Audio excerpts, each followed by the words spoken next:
सासरच्या छळाला कंटाळून ऋतुजा विशाल पालखे या 29 वर्षीय विवाहितेनं आत्महत्या केली आहे। हातकणंगले तालुक्यातील कुंभोज इथं ही घटना घडली। दरम्यान हुंड्यासाठी आणि शेअर मार्केटमध्ये पैसे गुंतवण्यासाठी ऋतुजाचा शारीरिक आणि मानसिक छळ केला जात असल्याचा आरोप तिच्या कुटुंबियांनी केलाय।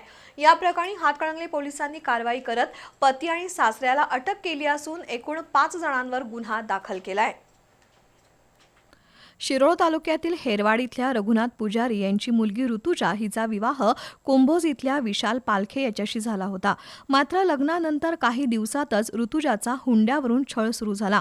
तुझ्या वडिलांनी लग्नात फक्त 4 तोळे सोनं दिलंय असं म्हणत सासरच्या मंडळींकडून तिला सातत्यानं टोमणे मारले जात होते। एवढंच नव्हे तर शेअर मार्केटमध्ये पैसे गुंतवण्यासाठी माहेरून 20 लाख रुपये घेऊन ये अशी मागणी करत ऋतुजाचा शारीरिक आणि मानसिक छळ सुरू होता। अखेर या त्रासाला कंटाळून ऋतुजानं आपली जीवनयात्रा संपवली। ऋतुजाचे वडील रघुनाथ पुजारी यांनी दिलेल्या फिर्यादीवरून हातकणंगले पोलिसांनी पती विशाल पालखे, सासरे श्रीकांत पालखे यांना अटक केली असून न्यायालयानं त्यांना 3 दिवसांची पोलीस कोठडी सुनावली आहे। तर सासू वृषाली पालखे, दीर हर्षल पालखे, जाऊ माया पालखे यांच्यावरही गुन्हा दाखल झालाय।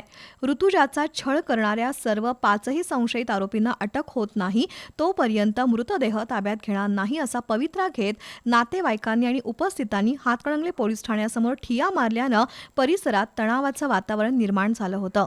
पोलिसांनी कडक कारवाईचं आश्वासन दिल्यानंतर परिस्थिती आटोक्यात आली।